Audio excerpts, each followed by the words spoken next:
Welcome back. Section 22 हमने last class में discuss किया था, जो आपके सामने है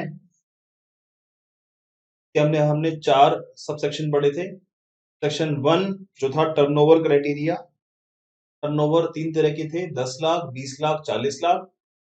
माइग्रेशन, उसके बाद business transfer in case of death and amalgamation और डीमर्जर ऑफ कंपनी। ये 4 सब सेक्शन का डिस्कशन हमने लास्ट क्लास में किया था। आज अपने डिस्कशन को हम आगे बढ़ाते हैं। ये पढ़ा था हमने एग्रीगेट टर्नओवर, और एटीओ को हम काउंट करेंगे हमेशा पैन इंडिया बेसिस पे। तो डिस्कशन को हम आगे बढ़ाते हैं और हम डिस्कस करते हैं आज हम ना सेक्शन 24। सेक्शन 23 आप पहले क्यों नहीं करवा रहे सर? सेक्शन 23 को हम अलग से कवर करेंगे।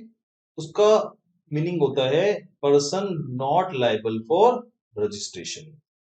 कुछ केस ऐसे गवर्नमेंट ने दिए जहां गवर्नमेंट कहती है कि हम थ्रेश होल्ड लिमिट को चेक नहीं करना चाहते। हम कहते हैं जी आपकी 1 रुपए की भी सेल हो जाएगी, अगर आपकी 1 रुपए की भी सेल हो जाएगी तो हम आपकी जीएसटी की लायबिलिटी, आपको जीएसटी नंबर लेना पड़ेगा। वो केस क्या है उस बारे में आज हम डिस्कस कर रहे हैं सेक्शन 24 में। सेक्शन 22 और सेक्शन 24 की कंबाइंड रीडिंग लोगे आप, तब जाके एग्जाम में क्वेश्चन सेट हो पाएगा आपके माइंड में। तो समझते हैं सेक्शन 24 में कौन कौन से ऐसे केस दिए हुए हैं जहां हमारे को कंपल्सरी रजिस्ट्रेशन करवाना होता है। हम लिमिट को चेक नहीं करते, लिमिट को इग्नोर कर देते हैं। पहला केस है, लिखा हुआ है not with standing. Not with standing anything contain. Not with standing anything contain मतलब इग्नोर करते हुए। क्या वर्ड है? इग्नोर करते हुए। इसको इग्नोर करते हुए contain in subsection 1 of section 22। इसका मतलब थ्रेश होल्ड को इग्नोर करते हुए, थ्रेश होल्ड लिमिट को इग्नोर करते हुए इस सेक्शन को पढ़ना है। सेक्शन 24 कह रहा है सेक्शन 22 भाड़ में जाए, सेक्शन 22 तेल लेने जाए। हमें कोई मतलब सेक्शन 22 को मतलब नहीं है। जो मैं कह रहा हूं मेरी बात सुनो। तो सेक्शन 22 को इसने ओवररूल कर दिया है। ये कह रहा है person shall be required to be register. अगर ये सारी बातें होती हैं, टोटल 11 तरह की बातें हैं, 12 तरह की बातें हैं, अगर ये होती हैं तो हम 1 रुपए की सेल पे भी, 1 रुपए की सेल पे भी हम जीएसटी लगा देंगे, हम रजिस्ट्रेशन लायबल कर देंगे। तो ये केस कौन से हैं इसको हम समझते हैं। पहला है, मैंने थोड़ा हेडिंग क्रिएट करी ताकि आपको याद करने में दिक्कत ना रहे। पहला केस है इंटरस्टेट, इंटरस्टेट सप्लाई। अगर कोई बंदा इंटरस्टेट सप्लाई करता है तो हम लिमिट चेक नहीं करेंगे। इसको मैं एग्जांपल से सेट करता हूं आपको। Page number 4, registration. मैंने कहा जी ये दिल्ली है और ये दिल्ली का बॉर्डर है। मैंने कहा जी ये बॉर्डर है। अगर मैं दिल्ली से यहां जा रहा हूं, बॉर्डर क्रॉस कर रहा हूं, मैंने क्या बोला? क्रॉस कर रहा हूं बॉर्डर को। तो यहां पे एक ऑफिसर बैठा होगा, वो पूछेगा कि तुम बॉर्डर क्रॉस कर रहे हो, तुम्हारा जीएसटी नंबर कहाँ है, नंबर दिखाओ जीएसटी नंबर। तो बंदा बोलेगा भाई साहब मेरी तो अभी सेक्शन 22 पढ़ के आया हूं मैं, और सेक्शन 22 के हिसाब से मेरी लिमिट 20 लाख है या 40 लाख है। तो मैं तो कह रहा हूं जी मेरी या 10 लाख है। तो मैं तो कह रहा हूं जी मेरी जो लिमिट है मैं लिमिट के अंदर आता हूं, तो मैं जीएसटी नंबर क्यों लूं? ये ऑफिसर बोलेगा कि भाई साहब बॉर्डर क्रॉस करना है, बॉर्डर क्रॉस करना है तो जीएसटी नंबर लेना जरूरी है। क्योंकि सेक्शन 22 को ओवर रूल कर दिया है, बॉर्डर क्रॉस करने पे ओवर रूल कर दिया है सेक्शन 24 ने। सेक्शन 24 कह रहा है अपनी थ्रेशोल्ड लिमिट को भूल जाओ, अपनी लिमिट को भूल जाओ, टर्नओवर की लिमिट को भूल जाओ। अगर आपने 1 रुपए की सेल भी कर दी है, अगर आपने बॉर्डर क्रॉस कर दिया है, तो हम आपके ऊपर जीएसटी रजिस्ट्रेशन कंपलसरी कर देंगे सेक्शन 24 में। ऐसा क्यों किया गया? गवर्नमेंट वैसे कहती है one nation one tax, one nation one tax, पर गवर्नमेंट ने कहा कि जीएसटी नंबर स्टेट वाइज है और हम आईजीएसटी लॉ को तभी इन्वॉल्व करेंगे, हम थ्रेशोल्ड लिमिट नहीं देंगे। अगर आपकी इंटरेस्ट रेट सप्लाई हो रही है तो हम कहेंगे जी आप बिना थ्रेशोल्ड लिमिट के रजिस्ट्रेशन लो, आपको 20 लाख का वेट नहीं करना। आपने 1 रुपए की सेल भी कर दी इस बॉर्डर के बाहर, तो आपको सेक्शन 24 पिक्चर में आ जाएगा, आपको जीएसटी नंबर लेना पड़ेगा। इस बात पे बड़ी इशू हो गया। गुड़गांव साइड में मैं जीएसटी पढ़ाता हूं, वहां पे एक इंस्टीट्यूट है, वो दिल्ली और गुड़गांव के बॉर्डर पे है। और वहां जब मैं पढ़ाता हूँ, जीएसटी का क्लास देता हूं मैं, तो वहां पे एक चाय वाले को बुलाते हैं, चाय वाला आता है, चाय देके जाता है। और चाय जब देके जाता है तो वो दिल्ली बॉर्डर से आता है, क्योंकि जो इंस्टीट्यूट है वो गुड़गांव बॉर्डर पे है, तो हमारा सेंटर है वो गुड़गांव पड़ता है, और जो चाय वाला है वो दिल्ली में आता है, तो वो दिल्ली से चाय लेके गुड़गांव आता है। तो मैंने एक बार उससे ऐसे ही पूछ लिया, मैंने कहा तू चाय तो लेके आता है, 10 रुपए की चाय है, कि 10 रुपए की चाय जो तूने मेरे को दी है, तूने इंटर स्टेट सप्लाई कर दी है, क्योंकि तू चाय लेके आ रहा है दिल्ली से, और चाय कहाँ लेके आ रहा है? हरियाणा में लेके आ रहा है। तो तूने इंटर स्टेट सप्लाई कर दी है, क्या तूने जीएसटी नंबर लिया हुआ सेक्शन 24 में? तो मुझे वो ज्ञान देता है, कह रहा है हमने भी जीएसटी पढ़ा हुआ है सर, हमने भी जीएसटी पढ़ा हुआ है, हमारी तो 20 लाख रुपए की चाय बिकती नहीं है, तो हम जीएसटी नंबर क्यों लें? मैंने कहा आपने जीएसटी पढ़ा तो हुआ है, पर आपने जीएसटी सिर्फ सेक्शन 22 पढ़ के छोड़ दिया है, सेक्शन 24 तो पढ़ा ही नहीं आपने। 24 में लिखा हुआ है चाहे आपने की 1 रुपए की भी चाय हो, आपको जीएसटी नंबर लेना पड़ेगा। ये चाय वाला बड़ा उदास हुआ, कह रहा ये बड़ा गलत कानून बनाया मोदी जी आपने, हम चाय वाले गरीब सर्विस वाले, हमने क्या बोला, हम सर्विस वाले बेचारे, हम सर्विस वाले, जो कि हमारी सर्विस इंटेंजिबल होती है। अच्छा चाय क्या इन सर्विस है, गुड्स है? आप पढ़ के आ चुके शेड्यूल 2 में, जो ये रेस्टोरेंट सर्विस होती है इसको हम सर्विस मानते हैं, इसलिए ये चाय वाला सर्विस में आएगा। तो सर्विस वाले बंदे सारे गए मोदी जी के पास, बोला जी हम तो परेशान हो गए, बताओ दिल्ली से नोएडा जाना सर्विस देने के लिए, 1 रुपए की सर्विस देने के लिए आप हमारे को जीएसटी में लेबल कर रहे हो रजिस्ट्रेशन लेने के लिए। इन सब लोगों ने गुहार लगाई और गवर्नमेंट ने एक नोटिफिकेशन निकाल दी, एक नोटिफिकेशन निकाली कि सर्विस वाले अगर इंटर सर्विस दे रहे हैं, इंटर स्टेट सर्विस दे रहे हैं, तो सर्विस वालों को हम ये लिमिट प्रदान करते हैं, 20 लाख, 40 लाख, 10 लाख की लिमिट वरदान में देते हैं। अब इस बंदे को दोबारा से मैं पिक्चर में लेके आता हूं। अब चाय वाला वापस आया मेरे पास गुड़गांव में अगले दिन नोटिफिकेशन आने के बाद। अब बोलता है साहब आप बताओ क्या मुझे रजिस्टर नंबर लेना है? मैंने कहा अब तेरी टर्नओवर की लिमिट चेक की जाएगी, क्योंकि तेरे लिए स्पेशल नोटिफिकेशन निकाल दी गवर्नमेंट ने कि तेरे को अब इंटर स्टेट की 1 रुपए पे जीएसटी नंबर नहीं लेना, 20 लाख तक, 40 लाख तक या 10 लाख तक जो भी केस होगा उस केस में लेना है। पर ध्यान रखना 40 वाली लिमिट इसको नहीं मिलेगी, क्योंकि 40 वाली लिमिट की कंडीशन थी, 40 वाली लिमिट उसी को मिलेगी जो सिर्फ और सिर्फ गुड्स बेचता है। ध्यान रखना सर्विस वाले के लिए अब जो लिमिट है वो इंटर के लिए भी जो 1 रुपए हुआ करती थी, अब वो 20 लाख हो गई, 20 लाख या 10 लाख। तो बॉर्डर पे ये आदमी तैनात हुआ है और ये ऑफिसर हर एक बंदे को वाउच करता है। कोई भी बंदा बॉर्डर पे आ रहा है, एग्जाम में आप ध्यान रखना, ये आपको ध्यान रखना चाहिए, बॉर्डर पार करा मतलब सावधानी घटी दुर्घटना घटी, सावधानी आपकी कम हुई दुर्घटना घट जाएगी। जैसे ही आपने बॉर्डर पास किया, आपको एक नोटिफिकेशन निकाल दी सर्विस के लिए कि सर्विस को हम माफ कर रहे हैं, सर्विस पे हम inter state supply up to 20 lakh 10 lakh हम जीएसटी रजिस्ट्रेशन नहीं करवाएंगे। एक आदमी ये हो गया केस 1, ये केस 1 हो गया फॉर सर्विस। केस 2, अगर कोई बंदा गुड्स बेच रहा है और उसने गुड्स का बॉर्डर पार कर दिया 1 रुपए से भी, 1 रुपए से भी, तो हम क्या बोलेंगे जी, 1 रुपए का आपने गुड्स बेच दिया है, बॉर्डर के बाहर बेच दिया है, बॉर्डर के बाहर बेच दिया है, तो आपके ऊपर जीएसटी की लायबिलिटी रजिस्ट्रेशन की आ जाएगी अंडर सेक्शन 24।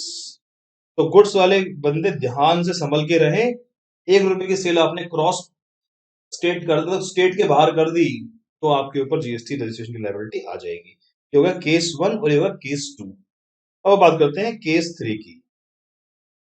केस 3 में क्या है, कुछ लोग हैं जो हैंडीक्राफ्ट गुड बेचते हैं, हैंडीक्राफ्ट गुड्स या फिर स्पेसिफाइड या फिर नोटिफाइड गुड्स, ये गुड्स बेच रहे हैं और ये गुड्स बेचने के लिए बॉर्डर क्रॉस कर रहे थे। यहां पे एक ऑफिसर बैठा हुआ था, उसने बोला दिखाओ जी दिखाओ, आप 1 रुपए की सेल कर रहे हो क्रॉस बॉर्डर, बताओ अपना जीएसटी नंबर निकालो। उन्होंने बोला भाई साहब हम गरीब आदमी हैं, हम तो हैंडी हाथ के बने हुए कलाकारी हाथ के बने हुए चीजें बेचते हैं और हमारे को तो एक स्टेट से दूसरी स्टेट जाना ही पड़ता है गुड्स बेचने के लिए।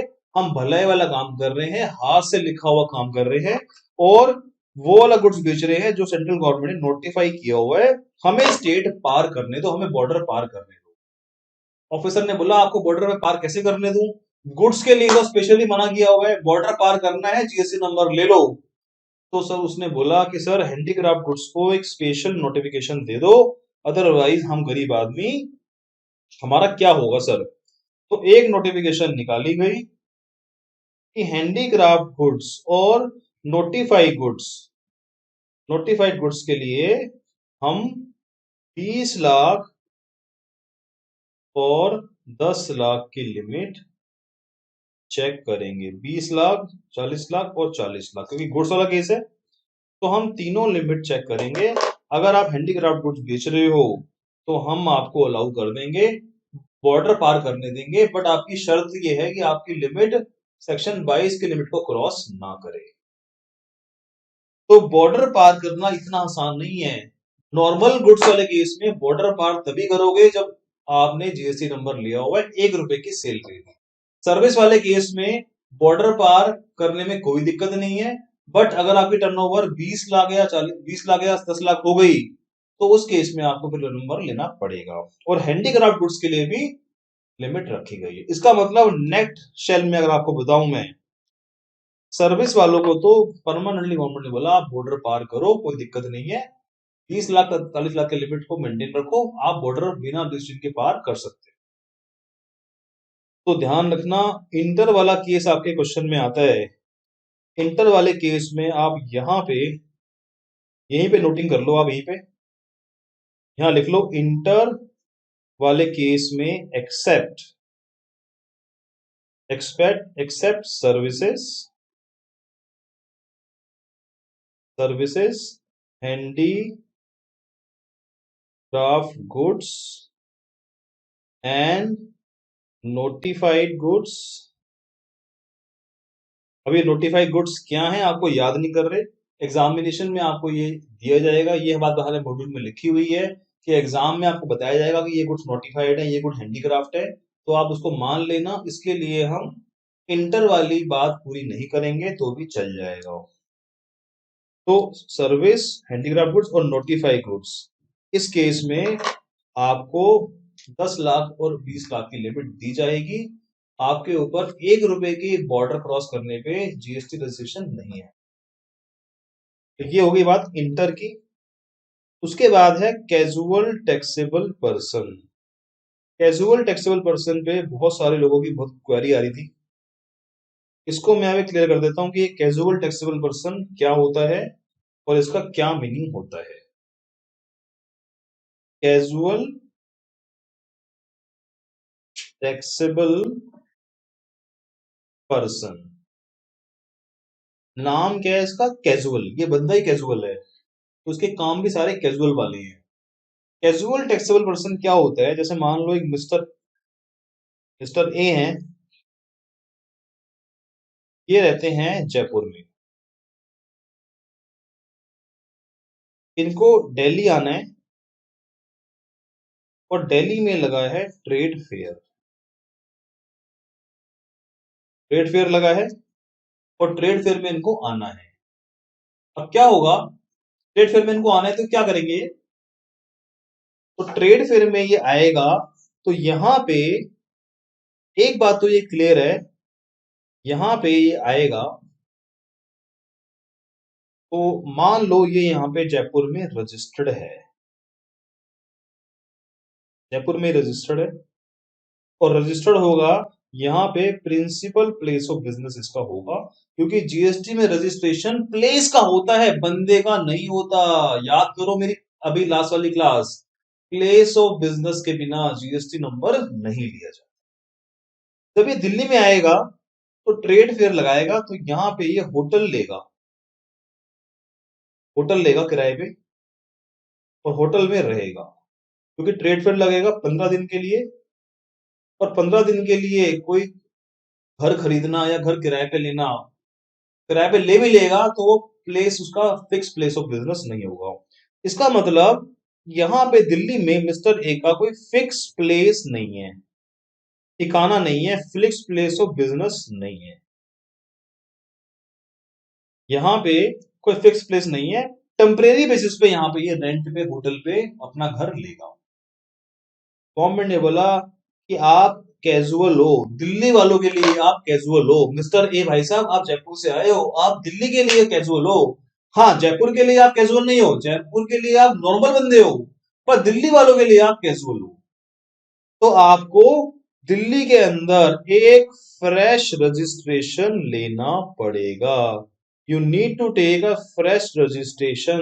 सर ये तो बड़ी नाइंसाफी हो गई, ये बंदा जयपुर में ऑलरेडी रजिस्टर्ड है, इसको दिल्ली में भी अलग रजिस्ट्रेशन लेना पड़ेगा। क्यों लेना पड़ेगा?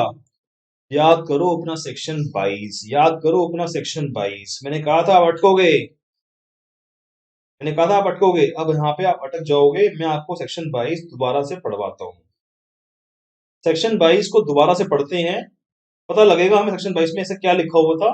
जहां पे लिखा हुआ था from where he makes taxable supply, from where he makes taxable supply.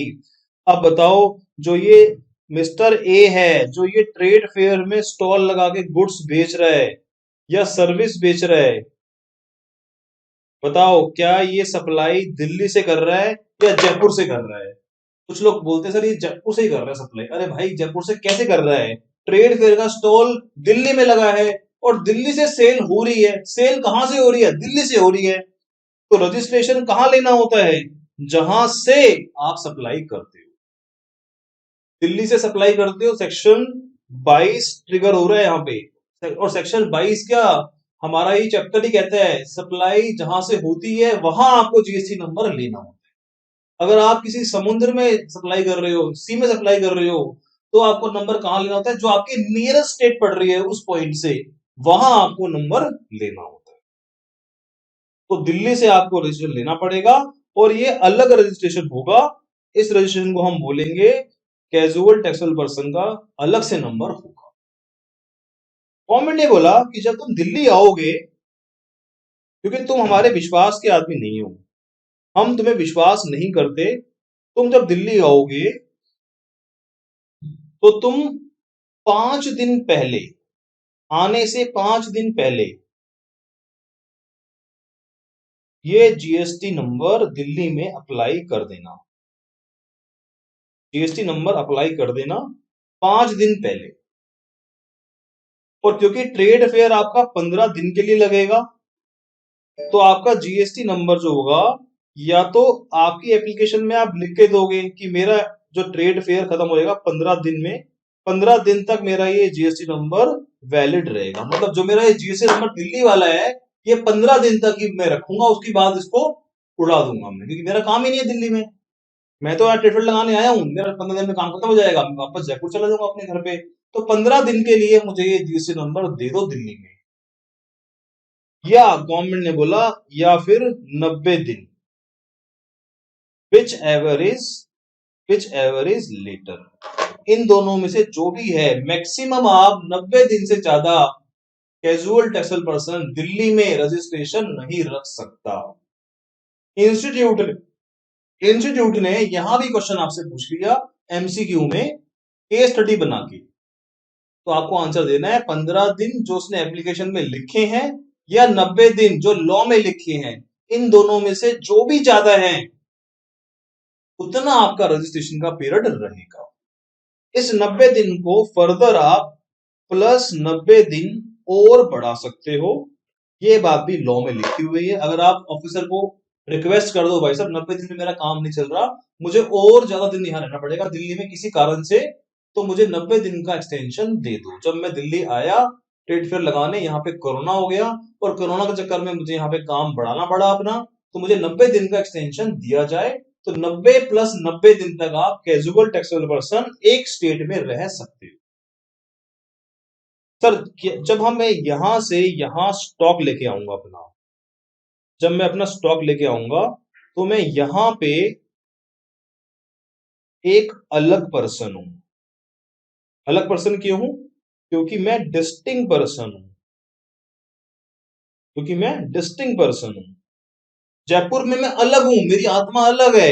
Delhi में आके मेरी आत्मा अलग हो जाएगी। ये बात लॉ कह रहा है, मैं नहीं कह रहा, लॉ कह रहा है ये बात, कि जैसे ही आप बॉर्डर क्रॉस करोगे आप अलग बंदे बन जाओगे। हालांकि आपका पैन सेम है, यहां भी आपका पैन सेम है, यहां भी आपका पैन सेम है, बट यहां पे आप अलग बंदे बन जाओगे क्योंकि यहां पे आपका जीएसटी नंबर अलग है। यहां पे कोड होगा जीएसटी पे 07 और यहां पे कुछ अलग कोड होगा। गवर्नमेंट ने बोला इस तरह के स्टॉक ट्रांसफर को हम सप्लाई मानेंगे। कैजुअल टैक्सेबल पर्सन अगर वो अपना सामान लेके आ रहा है किसी और स्टेट में, तो बताओ सप्लाई मानेंगे कि नहीं मानेंगे? सर आप बोलोगे कंसिडरेशन तो है ही नहीं। अरे कंसिडरेशन कैसे नहीं है? आप याद करो अपनी डेफिनेशन रिलेटेड पार्टी वाली, वहां पे डिस्टिंक्ट पर्सन को सप्लाई करना, ये दोनों क्या है? डिस्टिंक्ट पर्सन है। डिस्टिंक्ट पर्सन को सप्लाई करना विदाउट कंसीडरेशन भी सप्लाई होता है, इसलिए ये सप्लाई बनेगा। और ये अलग अलग रजिस्ट्रेशन होंगे। ये रजिस्ट्रेशन 1 हो गया, ये रजिस्ट्रेशन 2 हो गया। ये दोनों अलग अलग रजिस्ट्रेशन होने की वजह से दे आर डिस्टिंक्ट पर्सन। बात थोड़ी टेक्निकल हो गई है बट काम की बात है। ये कैजुअल टैक्सेबल पर्सन जो दिल्ली आएगा तो एक एस्टिमेट लगाएगा कि यार मेरी दिल्ली में कितना सामान बिक जाएगा। एक अंदाजा लगाएगा कि यार ट्रेड फेयर में आजकल ट्रेंड क्या चल रहा है और ट्रेड फेयर में कितना सामान मैं बेच दूंगा। मान लो मैं कहता हूं जी मैं ट्रेड फेयर से 10 लाख रुपए की सेल कर दूंगा। 10 लाख रुपए पे 18% का टैक्स बनेगा, तो ये मेरा बनेगा 1,80,000। ये मेरा जीएसटी बनेगा। कौन सा? CGST and SGST. Sir UTGST नहीं बनेगा? अरे दिल्ली एसजीएसटी में आती है, स्टेट में आती है। तो 90,000 रुपए मेरे को ये टैक्स मेरा बनेगा। ये मैंने एस्टिमेट किया है। कब? 5 दिन पहले। दिल्ली जाने से 5 दिन पहले मैंने एडवांस में एस्टिमेट कर लिया कि 90,000 रुपए सीजीएसटी के, 90,000 रुपए एसजीएसटी के, ये मुझे गवर्नमेंट को देने पड़ सकते हैं। गवर्नमेंट कह रही है ये एस्टिमेट को डिपॉजिट करा दो। हमारे से फालतू बातें ना करो। हम कह रहे हैं दिल्ली आना है, अगर दिल्ली आने से पहले तुम कैजुअल बंदे हो, इस टैक्स को जमा करा दो, डिपॉजिट करा दो दिल्ली गवर्नमेंट के अंदर, यानी कि सीजीएसटी एसजीएसटी में जमा करा दो और अपना नया एक दिल्ली गवर्नमेंट में एक as a casual taxable person registration ले लो। और ये रजिस्ट्रेशन रहेगा 15 दिन और 90 दिन। 15 दिन मतलब लॉ में लिखो, ये आपके एप्लीकेशन के डे है, तो ये आपका रहेगा। उसके बाद आप जब काम आपका पूरा हो जाएगा तो जो आपकी फाइनल लायबिलिटी निकलेगी, जो आपकी फाइनल सेल होगी, मान लो आपकी सेल होती है 2 लाख, तो 2 लाख के हिसाब से आप टैक्स निकालोगे और बाकी रिफंड ले लोगे। ये आपका सेल ज्यादा सेल होती है आपकी 20 लाख, तो आप एक्स्ट्रा टैक्स पे करोगे गवर्नमेंट को और अपना रजिस्ट्रेशन क्लोज करके वापस अपने जयपुर चले जाओ। तो ये सारी कहानी है कैजुअल टैक्सेबल पर्सन की। सेम ऐसी कहानी है नॉन रेजिडेंट टैक्सेबल पर्सन की। एक फिरंगी है, वो रहता है यूएस में। हालांकि यूएस में वो रजिस्टर्ड नहीं होगा, क्योंकि जीएसटी लॉ और यूएस में नहीं लगता। GST law is applicable to whole of India. US में जीएसटी लॉ नहीं है, हमारे इंडिया वाला नहीं है, यूएस का अलग लॉ है। तो ये बंदा यहाँ पे आएगा, ये भी आया ट्रेड फेयर लगाने। इसका भी no fixed place in India. एक क्वेश्चन आया एग्जाम में, what is the difference between casual taxable person and non resident person. तो आंसर ये है कि नॉन रेजिडेंट का इंडिया में कोई प्लेस ठिकाना नहीं है, बेचारे का इंडिया में कोई ठिकाना नहीं है। और इसका कैजुअल टैक्सेबल पर्सन का इंडिया में ठिकाना तो है, बट उस स्टेट में ठिकाना नहीं है, दिल्ली में ठिकाना नहीं है जहां पे वो जा रहा है। ये डिफरेंस है। बाकी सारे कंसेप्ट सेम है। ये भी आएगा 5 दिन पहले अपनी लायबिलिटी एस्टिमेट करेगा, टैक्स पे करेगा 90 दिन के लिए, और अप्लाई एप्लीकेशन में जो डेट है उसके लिए अप्लाई करेगा। मैक्सिमम 90 दिन के लिए अप्लाई कर सकता है, मैक्सिमम, उससे ज्यादा नहीं हो सकता। तो अप्लाई करेगा, और यहां पे लिख लो whichever is earlier. Sorry, ये गलत हो गया, लिख लो विच एवर इज अर्लियर। मतलब या तो 90 दिन होंगे, या जो आपने एप्लीकेशन दी है उसमें से जो भी कम है उस दिन के लिए आप अप्लाई करोगे। जैसे मान लो मैंने लिखा जी मैं सिर्फ 20 दिन के लिए आऊंगा दिल्ली में, तो 20 दिन और 90 दिन, विच एवर इज अर्लियर, आपका जीएसटी वैलिड रहेगा। तो ये जो नॉन रेजिडेंट है, फिरंगी है, इसका कोई फिक्स प्लेस इंडिया में नहीं है, इसलिए इसको बोलेंगे नॉन रेजिडेंट, और ये इंडिया के बाहर का बंदा है। ये भी एप्लीकेशन पे जो डेट देगा वो और 90 दिन, इनमें से जो भी पहले है उसके अंदर उसका जीएसटी वैलिड रहेगा। तो ये कंसेप्ट है कैजुअल टैक्सेबल पर्सन का और रेजिडेंट का। ये सारी कहानी मैंने आपको क्यों सुनाई, क्योंकि गवर्नमेंट ने इनको कंपलसरी बोल दिया, इन दोनों को कंपलसरी बोल दिया कि आप कंपलसरी रजिस्ट्रेशन ले लो, क्योंकि आप हमारे इस नए स्टेट में आए हो और इस स्टेट में आपका कोई फिक्स प्लेस नहीं है। यहाँ पे 1 रुपए की सेल पे भी आपको नंबर लेना पड़ेगा। आप बोलोगे सर नहीं, मैं तो 20 लाख की लिमिट चेक करूंगा दिल्ली में। नहीं भाई साहब नहीं, 20 लाख की लिमिट आपको चेक नहीं करनी, 1 रुपए की सेल पे भी आपको जीएसटी देना पड़ेगा। इन्होंने बोला सर आपने, ये हमारी सप्लाई इंटरस्टेट सप्लाई है, और इंटरस्टेट सप्लाई के अंदर आपने सर्विस को माफ करा है, तो हमें भी माफ कर दो। गवर्नमेंट बोला नहीं, यहां पे हम आपको माफ नहीं करेंगे। सर्विस के लिए कैजुअल टैक्सेबल पर्सन का कंसेप्ट नहीं लगता, सिर्फ गुड्स के लिए लगता है। पहली बात तो ये। दूसरी बात ये है कि इनको गवर्नमेंट ने बेनिफिट दिया कि अगर आप हैंडीक्राफ्ट गुड्स बेच रहे हो, अगर आप हैंडीक्राफ्ट गुड बेच रहे हो, तो कैजुअल टैक्सेबल पर्सन को हम ये नोटिफिकेशन का बेनिफिट देंगे। तो अगर casual taxable person handicraft good लेके आ रहे हैं और वो 20 लाख तक की लिमिट चेक करनी है, अदरवाइज आपको लिमिट चेक नहीं करनी, for the purpose of GST registration. तो ये थोड़ा सा कंसेप्ट हो गया हमारा कैजुअल टैक्सेबल पर्सन का। और एग्जांपल से हमें क्लियर हो जाएगा, एग्जांपल करेंगे जब। कोई डाउट है तो आप प्लीज बताना मुझे। तो ये हो गया हमारा कैजुअल टैक्सेबल पर्सन। इनको जीएसटी रजिस्ट्रेशन करवाना मैंडेटरी है, बट शर्त ये है कि आपकी सप्लाई टैक्सेबल सप्लाई हो, आपकी सप्लाई टैक्सेबल सप्लाई हो, तभी आपको जीएसटी रजिस्ट्रेशन करवाना मैंडेटरी है। अगला पॉइंट है पर्सन अंडर आरसीएम। इसकी भी स्टोरी समझ लेते हैं जरा, स्टोरी क्या है इसकी।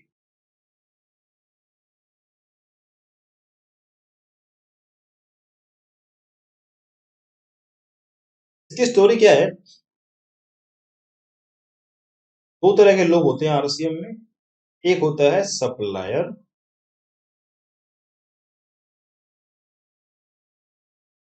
और एक होता है रेसिपिएंट।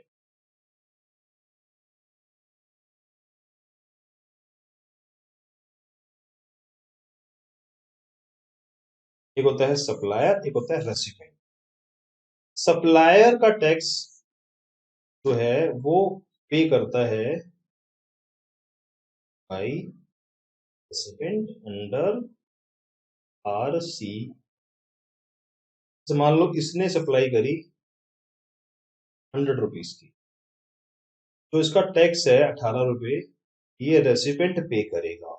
बट जो ये सप्लायर है, मान लो ये जीटी है और ये एक, मान लो एक कंपनी है, गवर्नमेंट कह रही है इसका जो सप्लायर की जो सेल है 100 रुपए की, ये टर्नओवर में ऐड होगी, जीटीए की टर्नओवर में ऐड होगी। तो जीटीए सर्विस के नाम से जीटीए की टर्नओवर में ये टर्नओवर ऐड होगी। कभी आप इसकी टर्नओवर में ऐड करके आ जाओ, ध्यान रखना ये टर्नओवर तो जीटीए की है और जीटीए की टर्नओवर में ऐड होगी। ने कहा जी अगर ये जीटीए की सप्लाई, जीटीए की सारी सप्लाई, ऑल सप्लाई आरसीएम की है, ठीक है जी। अब रेसिपेंट को ये जीएसटी पे करना है। जीएसटी पे करने के लिए इसको जीएसटी रजिस्ट्रेशन लेना पड़ेगा। बताओ एक कंपनी है वो जीएसटी में रजिस्टर्ड नहीं है और इस कंपनी की जो लिमिट है अभी 10 लाख रुपए है, बट उसने एक सर्विस ले ली जीटीए सर्विस। बताओ उसको जीएसटी पे करने के लिए आरसीएम में, बताओ जीएसटी पे करना आरसीएम में मैंडेटरी है? यस, आरसीएम मैंडेटरी है। तो क्या जीएसटी पे करने के लिए इसको जीएसटी नंबर लेना पड़ेगा? अंडर सेक्शन 24 इस कंपनी को जीएसटी नंबर लेना पड़ेगा, जीएसटी नंबर लेना पड़ेगा, क्योंकि इसको आरसीएम पे करना है और आरसीएम पे करने के लिए जीएसटी नंबर लेना जरूरी है। तो ये वो वाला केस है जहां पे रजिस्ट्रेशन जो है वो रेसिपिएंट करवा रहा है, रेसिपिएंट करवा रहा है, रेसिपिएंट अंडर आरसीएम। रेसिपिएंट अपने आप को रजिस्टर्ड करवा रहा है, क्यों करवा रहा है? टू पे टैक्स ऑन आरसीएम। हमने कहा जी आपके लिमिट का वेट नहीं करेंगे हम, आप बोलोगे मेरी लिमिट तो अभी सिर्फ 10 लाख रुपए ही है, मुझे जीएसटी नंबर क्यों लेना पड़ रहा है? हम बोलेंगे लिमिट का वेट नहीं करेंगे क्योंकि सेक्शन 24 ने सेक्शन 22 को बाहर कर दिया है, और वैसे भी सेक्शन 22 में तो सप्लायर ही कवर था, रेसिपिएंट कवर ही नहीं था। रेसिपिएंट तो पहली बार सेक्शन 24 में कवर कर रहे हैं। गौर किया होगा आपने सेक्शन 22 में कहीं सप्लायर वर्ड के अलावा कोई वर्ड यूज नहीं हुआ, वहां पे रेसिपिएंट वर्ड यूज नहीं हुआ, सप्लायर वर्ड यूज हुआ है। तो ये जो पहला पॉइंट है, ये ऐसा पॉइंट है जहां पे हमने, ये ऐसा पॉइंट है जहां पे हमने सप्लायर की जगह रेसिपिएंट को भी जीएसटी के दायरे में रजिस्टर्ड करवा दिया। अब मुझे एक सोच के बताना एक बात, बताओ ये जो जीटीए वाला बंदा है जिसकी सारी की सारी सप्लाई आरसीएम में कवर है, ऑल सप्लाई आरसीएम में कवर है, क्या ये अपना जीएसटी रजिस्ट्रेशन करवाए? क्या ये अपना जीएसटी रजिस्ट्रेशन करवाए? भाई साहब जीटीए को तो 1 रुपए का भी टैक्स नहीं देना, क्योंकि सारा टैक्स मेरा कंपनी पे कर रही है रिवर्स चार्ज में, मेरे ऊपर फॉरवर्ड चार्ज लगता ही नहीं है। तो क्या ये रजिस्ट्रेशन करवाए? गवर्नमेंट ने बोला आप हमारा डेटाबेस मत बढ़वाओ, हमारा डेटा क्रैश हो जाता है लास्ट में और हमारे कॉमन पोर्टल पे बर्डन आ जाता है। जब आपको जीएसटी पे ही नहीं करना, आपका सारा जीएसटी सामने वाला बंदा पे कर रहा है, आपको हम सेक्शन 23 में एग्जम्पशन देते हैं कि आप जीएसटी मत करवाओ, जीएसटी मत लो, एग्जम्पशन फ्रॉम रजिस्ट्रेशन। सेक्शन 23 में हम कहते हैं आप रजिस्ट्रेशन मत लो। एक नोटिफिकेशन निकाली गई और इसको बोला नोटिफिकेशन के जरिए कि आप रजिस्ट्रेशन मत लो, क्योंकि आपकी सारी सप्लाई रिवर्स चार्ज में है, आप हमारा बिना मतलब के डेटाबेस बढ़ाओगे, कॉमन पोर्टल पे लोड डाल दोगे, आपको जब जीएसटी पे ही नहीं करना तो आप यहां पे क्या करने आ रहे हो? अगर मान लो जीटीए ने कुछ सर्विस टैक्सेबल कर दी, कुछ सर्विस, तो आपको ये वाली एग्जम्पशन नहीं मिलेगी। ये आपको तभी मिलेगी जब आप सिर्फ और सिर्फ वो सप्लाई कर रहे हो जो आरसीएम में कोई और पे करने वाला। तो ये सारी कहानी हो गई आपकी, ये हो गया आपका जीटीए, ये आपका रेसिपिएंट है। इस क्लॉज में हमने रेसिपेंट को पकड़ लिया है, तो यहां लिख लो आर। आर मतलब रेसिपेंट को पकड़ लिया है, और यहां लिख लो सप्लायर। ये भी आपका सप्लायर ही है। ये पहला केस ऐसा है जहां पे सेक्शन 24 ने रेसिपेंट को पकड़ा है कि तू भी आ, जीएसटी नंबर ले ले, क्योंकि तेरे को आरसीएम पे करना है। चलिए आगे चलते हैं। इसके आगे लिख लो to be discussed at final level. ये मैं अपनी मर्जी से नहीं बोल रहा, मॉड्यूल ने लिखा है ये कि इसको हम फाइनल लेवल पे डिस्कस करेंगे। वैसे बता देता हूं आपको, ई कॉमर्स ऑपरेटर से कोई भी काम करेगा, ये एक सेक्शन ई कॉमर्स ऑपरेटर के बारे में है। ई कॉमर्स ऑपरेटर से कोई भी काम करेगा, ई कॉमर्स ऑपरेटर खुद काम करेगा या उसके जरिए भी काम करेगा, हर बंदे को जीएसटी नंबर लेना जरूरी है। इस बारे में गवर्नमेंट साइलेंट है, और आईसीए ने बोला है हम इसको करेंगे डिस्कस सीए फाइनल लेवल पे। तो आपके एग्जाम में यहां से पूछा नहीं जाएगा। उसके बाद नॉन रेजिडेंट समझ लिया हमने। नॉन रेजिडेंट कौन होता है? नॉन रेजिडेंट वो होता है जो किसी और कंट्री से हमारी इंडिया में आया है और उसका इंडिया में कोई फिक्स प्लेस ऑफ बिजनेस नहीं है, उसको भी जीएसटी नंबर लेना जरूरी है। उसके लिए भी गवर्नमेंट ने थ्रेशोल्ड लिमिट नहीं रखी है। उसके बाद है आपका ये भी कार्ड लगा दो, सीए फाइनल। मैं आपका टाइम बचा रहा हूं क्योंकि अगर मैं चाहूं तो आपको पढ़ा सकता हूँ क्लोजन भी, बट आपका टाइम आपको इतना है नहीं। जो आपको इंस्टीट्यूट ने बोला है उस पर हम फोकस करेंगे, तो ये भी आपको नहीं पढ़ना। इसमें क्या लिखा हुआ है, जिस बंदे को टीडीएस काटना जरूरी है उसको जीएसटी नंबर लेना जरूरी है। उसके बाद है एजेंट। एजेंट कौन होता है जी? एजेंट भी आपका सप्लायर होता है। अब हम सुन लेते हैं एजेंट की कहानी, समझ लेते हैं हम एजेंट के बारे में। एजेंट के बारे में थोड़ा सा ज्ञान ले लेते हैं कि एजेंट को गवर्नमेंट ने कवर क्यों किया।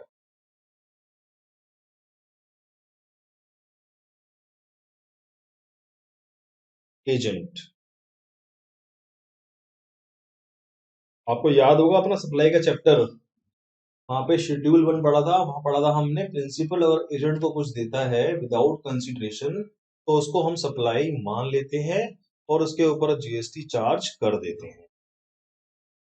तो एजेंट के बारे में गवर्नमेंट ने बोला कि एजेंट की टर्नओवर की लिमिट हम 20 लाख या 10 लाख चेक नहीं करेंगे। एजेंट की 1 रुपए की भी सप्लाई होगी, 1 रुपए की भी सप्लाई होगी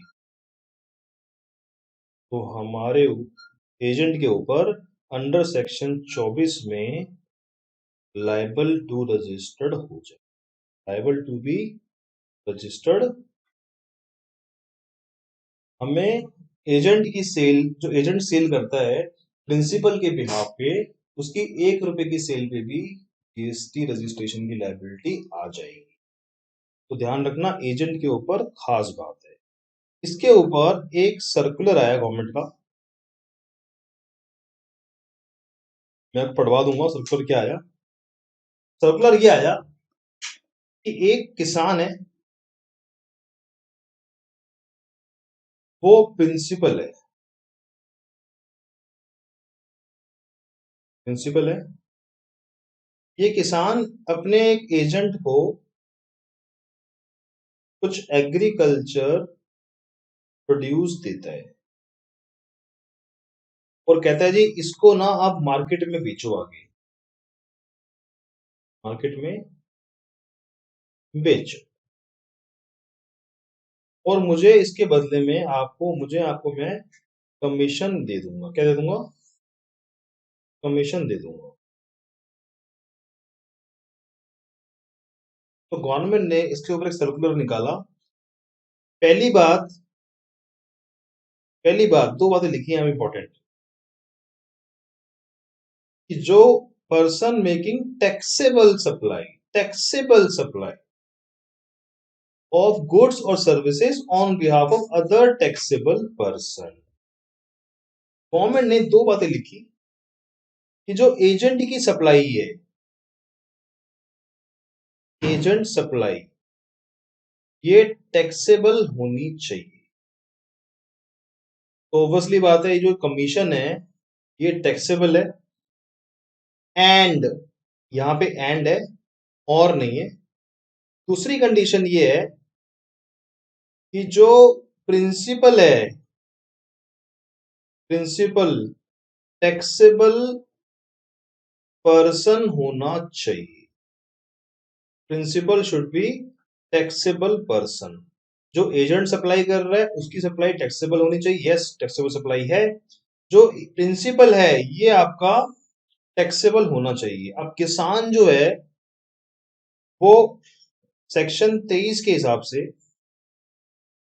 सेक्शन 23 के हिसाब से नॉन टैक्सेबल पर्सन होता है। ये मैं आपको आगे पढ़ाऊंगा अभी, he is non taxable person.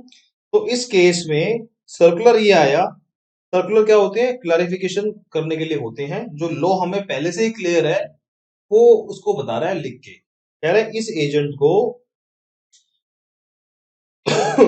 Not liable for registration,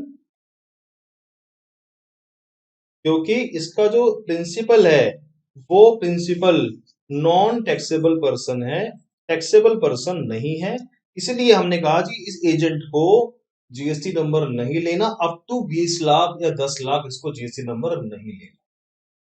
ये सर्कुलर बहुत इंपॉर्टेंट है, very very important and very much expected for may and November attempt, दोनों के लिए इंपॉर्टेंट है। सिंपल सिंपल इसमें लिखा हुआ है कि एजेंट का प्रिंसिपल, अगर पीछे प्रिंसिपल नॉन टैक्सेबल पर्सन है तो एजेंट को जीएसटी नंबर सेक्शन 24 में नहीं लेना। अगर उसकी थ्रेशोल्ड लिमिट क्रॉस होती है तो सेक्शन 24 में नहीं लगे, 25 में वो अपना जीएसटी नंबर ले सकता है, बल्कि इनफैक्ट लेगा। तो ये एजेंट की कहानी है। दो बातें यहाँ पे ध्यान रखनी है कि टैक्सेबल पर्सन हो, टैक्सेबल सप्लाई होनी चाहिए, दूसरा टैक्सेबल पर्सन की होनी चाहिए। तो यहाँ पे ऐड कर लेना, सर्कुलर आया हुआ है जो आपको याद रखना है। जो बातें मैं आपको ऐड करवा रहा हूं यहां आप ऐड करते चले जाओ। ये मैंने आपको ऐड कराया कि सर्विस वालों को इंटर अलाउड है, हैंडीक्राफ्ट को इंटर अलाउड है और नोटिफाइड गुड्स को इंटर अलाउड है। फिर आप यहां पे भी ऐड कर लो, कैजुअल टैक्सेबल पर्सन के अंदर भी हैंडीक्राफ्ट बेचोगे तो अलाउड है, नोटिफाइड गुड्स बेचोगे तो भी अलाउड है।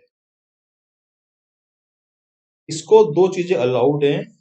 दो चीजों के सेल पर आपको अप टू 20 लाख या 10 लाख की लिमिट चेक करनी है। अगर कैजुअल टैक्सेबल पर्सन इनके अलावा कुछ काम कर रहा है तो लिमिट चेक नहीं करनी। दो बातें यहाँ पे अलग से आप लिख लो। ये हो गया हमारा, ये हो गया, ये हो गया, ये हमें पढ़ना नहीं है, ये हो गया हमारा। इसके लिए कोई नोटिफिकेशन नहीं आई है तो फिरंगी को तो हर केस में जीएसटी नंबर लेना ही लेना है। एजेंट हमने पढ़ लिया, एजेंट के अंदर एक सर्कुलर आया हुआ है। आईएसडी के आगे लिख लो फाइनल लेवल। होता क्या है सर? ये बता देता हूं मैं आपको होता क्या है। एक हमारा हेड ऑफिस है, हमने यहाँ पे कोई सर्विस ली और सर्विस पे जीएसटी पे करा, इसको बोलते हैं आईटीसी। अब ये आईटीसी हमें डिस्ट्रीब्यूट करना है branch 1, branch 2, branch 3, basically allocate कर रहे हैं, क्योंकि हेड ऑफिस अपने आप में तो कुछ काम करता नहीं है, सारा काम तो ब्रांचेस करती है। तो हमें ये जीएसटी एलोकेट करना है। इस एलोकेशन के लिए हम एक अलग से नंबर लेते हैं, इसको बोलते हैं आईएसडी, इनपुट सर्विस डिस्ट्रीब्यूटर। क्योंकि हम क्या है, इनपुट को डिस्ट्रीब्यूट कर रहे हैं। वो भी कौन से इनपुट को? ओनली सर्विस वाले इनपुट को हम डिस्ट्रीब्यूट कर रहे हैं। और इस डिस्ट्रीब्यूशन के लिए हमें अलग से एक जीएसटी नंबर लेना पड़ेगा हेड ऑफिस को। ये नंबर एचओ का अलग होगा और ये नंबर जीएसटी का अलग होगा। इसको बोलते हैं इनपुट सर्विस डिस्ट्रीब्यूटर। आपके कोर्स का आपसे नहीं पूछा जाएगा, इंस्टीट्यूट नहीं पूछेगा आपसे, क्योंकि यहाँ पे भी मॉड्यूल में लिखा हुआ है it will be discuss at CA final level. ये वाला भी लिखा हुआ है सीए फाइनल में हम कवर करेंगे। ये वाला भी लिखा हुआ है सीए फाइनल। होता क्या है सर? ये जो बंदा ई कॉमर्स ऑपरेटर के थ्रू काम करता है, चाहे कोई भी बंदा हो, उसको भी जीएसटी नंबर लेना जरूरी है। आपने देखा होगा फ्लिपकार्ट अमेजोन वाले भी अगर आप कोई अपना गुड्स लिस्ट कराओगे तो वो पूछते हैं कि सर आपका जीएसटी नंबर है, तो आप बोलोगे नहीं है सर, मेरी लिमिट तो 20 लाख रुपए है अभी। तो बोलेगा 20 लाख की लिमिट चेक करनी नहीं है। अगर आप ई कॉमर्स ऑपरेटर के थ्रू काम करोगे आपको जीएसटी नंबर लेना मस्ट है, चाहे भले आपकी सेल 1 रुपए की भी क्यों ना हो। OIDR भी हम पढ़ेंगे सीए फाइनल लेवल पे। सर हमने सब कुछ कटवा दिया है, ये भी सीए फाइनल, ये भी सब तो आपको पढ़ना हुआ है जो मैंने पढ़ाया है, बाकी को आप इग्नोर कर सकते हो। सर ये OIDR क्या होता है ये समझ लेते हैं। OIDR क्या होता है, OIDAR होता क्या है ये हम समझ लेते हैं। एक गेम है, ऑनलाइन गेम, इसका जो सर्वर है वो है यूएस में, और इसका एक्सेस कर रहे हो आप इंडिया में। आप एक गेम खेल रहे हो, उसका सर्वर कहां पर है, यूएस में है। तो इस तरह के जो सर्वर होते हैं ये इसका यूज आप इंडिया में कर रहे हो, इसको बोलते हैं online data, online data retrieval, online information data retrieval system, online information data retrieval system. आप इंडिया से उसका सर्वर से डेटा खींच रहे हो और गेम खेल रहे हो या कोई इंफॉर्मेशन गैदर कर रहे हो। तो ये जो कंपनियां होती हैं, जो कंपनी यूएस में सर्वर लेके बैठी हैं, इनको इंडिया में जीएसटी रजिस्ट्रेशन करवाना मैंडेटरी होता है, क्योंकि अगर वो कोई भी सर्विस इंडिया में दे रहे हो तो गवर्नमेंट कहती है आप जीएसटी नंबर ले लो, क्योंकि आप इंडिया में भी गेम खिलवा रहे हो, इंडिया में सर्वर को यूज करवा रहे हो इंडिया के बाहर से, तो आपको जीएसटी नंबर लेना इंडिया में जरूरी है। ये बात यहाँ पे लिखी हुई है। तो हमारे सेक्शन 24 में जो हमें 3 बातें पढ़नी थी, एक तो पढ़नी है इंटर स्टेट सप्लाई की, दूसरा कैजुअल टैक्सेबल पर्सन की, तीसरा आरसीएम की पढ़नी है, और चौथा नॉन रेजिडेंट की, पांचवा एजेंट की, और उसके बाद बस ये हमें पढ़ना है। बाकी जो चीजें हैं वो आपके एग्जाम में नहीं पूछी जाएंगी, इंस्टीट्यूट ने ऐसा लिखा हुआ है कि इसको हम डिस्कस करेंगे सीए फाइनल में। बाकी आप एक बार आपको मैंने समझा दिया है, एक रीडिंग लेके आप इसको छोड़ सकते हो। तो ये हमारा कंप्लीट हो गया सेक्शन 24। इसका हम एक थोड़ा क्वेश्चन कर लेते हैं ताकि हमारी अंडरस्टैंडिंग थोड़ी सी बेहतर हो जाए। एग्जाम्पल कर लेते हैं इसका। Examine whether the liability to register compulsory under section 24। याद रखना 24 के अंदर थ्रेश होल्ड लिमिट चेक नहीं की जाती, 24 सेक्शन 22 की बात नहीं मानता। arises in each of the independent case, her case को इंडिपेंडेंट स्टडी करना है। Meenu supplier in Maharashtra exclusively engage in the potatoes। पहली बात तो ये गुड्स में रजिस्टर्ड है, और गुड्स में रजिस्टर्ड है तो बॉर्डर क्रॉस नहीं करने देंगे, बॉर्डर क्रॉस नहीं करने देंगे। बट 2 केस में करने देंगे बॉर्डर क्रॉस। किस केस में, हैंडीक्राफ्ट में और नोटिफाइड गुड्स में आपको बॉर्डर क्रॉस करने देंगे। अदरवाइज आपको बॉर्डर क्रॉस करना है तो जीएसटी नंबर लेना जरूरी है। ये आपको एग्जाम में सोचना है ऐसा। Out of cultivation of land within Maharashtra, also outside Maharashtra। Sir इसकी बात मैं करूंगा सेक्शन 23 में, अभी हम सेक्शन 23 डिस्कस करेंगे, उसमें हम ये क्वेश्चन डिस्कस करेंगे, अभी इसको नहीं लेते हैं, आपको समझ नहीं आएगा। अगला बढ़ते हैं। Jeenu oils Gujarat is engage in supply of machine, supply करते हैं, मशीन ऑयल सप्लाई करते हैं, as well as petrol, petrol भी सप्लाई करते हैं। सर पेट्रोल तो हमारा नॉन टैक्सेबल होता है, यस नॉन टैक्सेबल होता है। Further it provide services of refining oil, तो हम गुड्स भी देते हैं और सर्विस भी देते हैं। ये काम कर रहा हूं रफ में। टोटल टर्नओवर कितनी है जी, 10 लाख रुपए है और 5 लाख, यानी कि टोटल टर्नओवर कितनी होगी, 15। तो ये होगी हमारी एटीओ, एग्रीगेट टर्नओवर होगी 15 लाख रुपए। और उसके बाद कह रहा है सर्विस हो गई, तो नहीं 15, 10, 5 और 6, तो ये हो गई आपकी 80, हो गई आपकी 21 लाख रुपए। मतलब आपकी सारे की सारी टर्नओवर ऐड होगी, चाहे वो पेट्रोल हो, चाहे वो डीजल हो, चाहे वो एल्कोहल हो, सारी टर्नओवर ऐड होगी आपकी एटीओ आ गई 21 लाख रुपए। अब बताओ जीएसटी नंबर लेना है कि नहीं है। पहले तो ये देखो, तो सप्लाई ये कर रहा है, ये कहाँ कर रहा है, इंडिया के दिल्ली के बाहर कर रहा है, ये ने बताया इसने। ये गुजरात है और इसने सप्लाई करी है सारी की सारी गुजरात के अंदर, ये इसने क्लियर नहीं करा। और इसने जो उसकी लिमिट होगी वो 20 लाख होगी, क्योंकि इसने सर्विस भी इन्वॉल्व कर ली है, इसलिए इसकी लिमिट 20 लाख होगी, तो इसको जीएसटी नंबर लेना पड़ेगा अंडर सेक्शन 22। देखते हैं जी क्या लिखा है इसने। Section 24 specify category of person. तो बेटा हम बात कर रहे थे सेक्शन 24 का बात करता है category of person who require mandatory GST law, ठीक है। और 22 बात करता है किसकी, थ्रेशोल्ड लिमिट की बात करता है।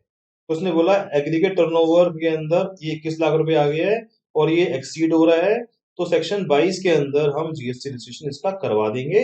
सेक्शन 24 में ये फॉल ही नहीं कर रहा, क्योंकि इंटरेस्ट रेट सप्लाई भी नहीं कर रहा, कैजुअल टैक्सेबल पर्सन भी नहीं है, एजेंट भी नहीं है, आईएसडी भी नहीं है, और आरसीएम पे रेसिडेंट भी नहीं है, तो ये सेक्शन 22 में कवर होगा। Tillu is a working agent, agent मतलब सेक्शन 24 पिक्चर में आ जाएगा। जैसे ही आप एग्जाम में सोचोगे एजेंट, समझ जाना सेक्शन 24 पिक्चर में आ जाएगा, क्योंकि सेक्शन 24 कह रहा है सेक्शन 22 भाड़ में जाए, सेक्शन 22 भाड़ में जाए, मैं 24 महान हूं, मैं बड़ा हूं, एजेंट पिक्चर में आते सेक्शन 24 को पिक्चर में ले आऊंगा। Tillu working agent supplying taxable goods and who is registered person and is aggregate turnover does not exceed 20 lakh. हमने कहा जी चाहे आपकी टर्नओवर 20 लाख और 10 लाख हो, आप सेक्शन 24 के हिसाब से लायबल टू बी रजिस्टर्ड होगे, लायबल टू बी रजिस्टर्ड होगे। तो आंसर इन्होंने ऐसे दिया है जी, सेक्शन 24 के हिसाब से आप लायबल टू बी रजिस्टर्ड होगे। सर इसको लिख के कैसे आना है एग्जाम में, ये तो सिखा दो। अभी मैं आपसे डिस्कस कर रहा हूं एग्जाम्पल और कंसेप्ट, अगली 2-3 वीडियो में जब मैं करूंगा डिस्कस, तो क्वेश्चन भी मैं आपको कराऊंगा एग्जाम के, तब मैं आपको लिख के दिखाऊंगा कैसे आपको लिख के दिखाना है। तो अभी हम ध्यान रखते हैं अपने कॉन्सेप्ट डेवलपमेंट पे। तो ये हमारा एग्जाम्पल बहुत सिंपल था, इसको मैं कवर करूंगा सेक्शन 23 करने के बाद। तो ये हमारा कवर हो गया जी सेक्शन 24, जो कि बहुत सिंपल था। अब हम बात करेंगे सेक्शन 23 की, जो हमारा पेंडिंग चल रहा है। आज की क्लास का लास्ट टॉपिक है सेक्शन 23। तो let's discuss section 23। Section 23, section 24 के बाद सेक्शन 23 को हम डिस्कस करते हैं। Person not liable for registration, person not liable for registration namely, namely का मतलब होता है जो बता रहे हैं उतना ही समझना, अपना दिमाग मत लगाना, जो लिखा है वो पत्थर की लकीर है। एनी पर्सन एंगेज एक्सक्लूसिवली, इसका मतलब लिख लो 100%, इवन नॉट 99.999%, कह रहे 100%, इवन 99.99% भी नहीं। ये बात भी मैं आपको बताऊंगा, इस पॉइंट पे भी एक छोटा सा कैच है। तो एक्सक्लूसिवली बिजनेस में डील कर रहा है which is not liable to tax और एग्जम्प्ट टू टैक्स, मतलब या तो वो नॉन टैक्सेबल है, या तो वो नॉन टैक्सेबल है या फिर एग्जम्प्ट है, नॉन टैक्सेबल है या एग्जम्प्ट है, तो हम मान लेंगे कि उसको जीएसटी नंबर नहीं मिलेगा। तो अच्छी बात है सर, नॉट एग्जम्प्ट और एग्जम्प्ट दोनों केस में आपको जीएसटी नंबर नहीं लेना। ये तो होगी पहली बात। दूसरी बात है agriculturist to extend to supply of produce of land, land की कल्टीवेशन आप कर रहे हो, किसान कर रहे हो, और आप एग्रीकल्चरिस्ट हो, तो आपको जीएसटी नंबर नहीं लेना। भले ही आपकी सेल, भले ही आपकी सेल 20 लाख हो, 40 लाख हो, 50 करोड़ हो या 50 करोड़ हो, आपको जीएसटी नंबर नहीं लेना। सर एग्रीकल्चरिस्ट कौन होता है, एग्रीकल्चरिस्ट कौन होता है जिसके माथे पे लिखा हो किसान। कौन होता है एग्रीकल्चरिस्ट, एग्रीकल्चरिस्ट वो होता है जो किसान अपने हाथ से लैंड को कल्टीवेट करे, लैंड को कल्टीवेट करे, उसको हम किसान बोलते हैं। और किसान हमेशा एचयूएफ या हिंदू अनडिवाइडेड फैमिली होगा। कोई भी कंपनी, कोई भी कंपनी कभी किसान नहीं हो सकती। आप बोलो जी मुकेश अंबानी ने अपनी कोई जमीन खरीद ली, गांव के अंदर, वो कहने मेरी जमीन का खेती होती है तो मैं किसान बन जाऊंगा। किसान नहीं बनोगे क्योंकि इंडिविजुअल और एचओवी किसान हो सकते हैं। आपने जो कल्टीवेशन करनी है, लैंड की कल्टीवेशन करनी है। अगर आपने लैंड की कल्टीवेशन नहीं करी, अगर आपने लैंड को कल्टीवेशन नहीं किया, लैंड यूज नहीं हुई आपकी, तो उसको हम एग्रीकल्चर एक्टिविटी नहीं बोलेंगे। जैसे मान लो एग्जांपल के लिए, कोई बंदा दूध निकालता है गाय का, भैंस का, तो वो डेयरी वाला काम करता है, वो एग्रीकल्चरिस्ट नहीं है, कि लैंड का यूज वो नहीं कर रहा। और लैंड अपनी हो किराए की, उससे फर्क नहीं पड़ता, लैंड होनी चाहिए। दूसरी बात यह है कि वो कल्टीवेशन या तो खुद करे या फैमिली मेंबर करे या अपनी पर्सनल सुपरविजन में करे। अब एक बंदा है, उसने जमींदार ने एक जमीन गांव में खरीद ली, और वो कभी कभी जाता है वहां पे, वो कहता है मैं किसान हूँ जी, मेरी जमीन है वहां पे, मैं किसानी करता हूँ। तो किसानी करने के लिए आपका पर्सनल सुपरविजन होना मस्ट है, तभी आपको जीएसटी लॉ में फार्मर माना जाएगा। अगर आपका पर्सनल सुपरविजन नहीं है तो आपको जीएसटी लॉ में फार्मर नहीं माना जाएगा। तो ये डेफिनेशन है। फार्म हाउस को रेंट पे देना कभी भी एग्रीकल्चर एक्टिविटी नहीं होती, क्योंकि फार्म हाउस को रेंट पे देना it is not agriculture activity. तो किसानों को गवर्नमेंट ने विशेष ध्यान रखा है किसानों के ऊपर, कि किसानों को कष्ट ना हो। किसानों के टर्नओवर अगर 10 करोड़ भी है तो भी उनको जीएसटी रजिस्ट्रेशन नहीं करवाना। चाहे किसान कुछ भी बेचे, किसान अगर है तो कुछ भी बेचे, चाहे वो टैक्सेबल हो, चाहे वो नॉन टैक्सेबल हो, चाहे वो एग्जम्प्ट हो, अगर वो किसान है, किसान की डेफिनेशन में आ रहा है, तो वो कुछ भी बेचे, उसको जीएसटी नंबर नहीं लेना। जीएसटी नंबर नहीं लेना तो उसको जीएसटी टैक्स नहीं पे करना, क्योंकि रजिस्ट्रेशन करवाना ही तभी होता है जब हमें जीएसटी पे करवाना हो। हमें जीएसटी पे करवाना ही नहीं किसानों से, तो नंबर भी उसको जीएसटी नंबर नहीं लेना। ये हो गई दो बातें। तीसरी बात है, गवर्नमेंट नोटिफिकेशन निकालेगी और बताएगी कि हम इन क्लास ऑफ पर्सन को जीएसटी से एग्जम्प्ट कर रहे हैं, हम जीएसटी लेने के लिए इनको मना कर रहे हैं। इसमें से बहुत सारी बातें मैं कवर ऑलरेडी कर चुका हूं, डिस्कस करते हैं। तो तीन बातें गवर्नमेंट ने बोली यहाँ पे। पहली बात, जो बंदा 100% एक्सक्लूसिवली वो चीज बेच रहा है जो जीएसटी के दायरे में नहीं आती, एग्जम्प्ट है, नॉन टैक्सेबल है, तो आपको जीएसटी नंबर लेने की जरूरत है। क्योंकि जीएसटी नंबर लोगे तो आप टैक्स दोगे नहीं, टैक्स दोगे नहीं तो हमारा कॉमन पोर्टल को क्यों आप बिठाने में लगे हुए हो। इसका मैं आपको एग्जांपल देता हूँ बड़ा अच्छा। गुड़गांव साइड में कुछ शराब के ठेके हैं, और बॉर्डर के पास वो ठेके बने हुए हैं। अक्सर क्या होता है, वो ठेके वाले शराब के साथ साथ में नमकीन भुजिया रखते हैं, और नमकीन भुजिया जो है वो टैक्सेबल है, और जो अल्कोहल है वो नॉन टैक्सेबल है। जब जीएसटी लॉ आया तो इस प्रोविजन के चक्कर में उन्होंने अपने नमकीन भुजिया के पैकेट उठा उठा के बाहर फेंक दिए। क्यों फेंक दिए जी?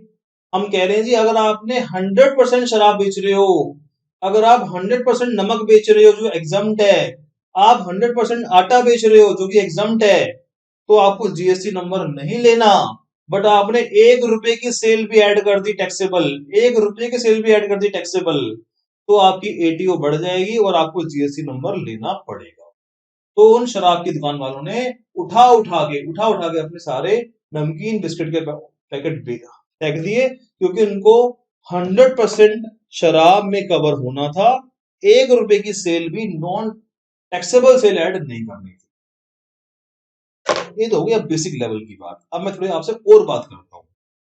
जो ये शराब बेचते हैं, अल्कोहल बेचते हैं, इनकी कुछ स्क्रैप निकलती है। जैसे मान लो गत्ता निकल गया स्क्रैप का, या मान लो बोतल निकल गई स्क्रैप में, तो स्क्रैप जो ये बेचते हैं, इनकी स्क्रैप टैक्सेबल होती है।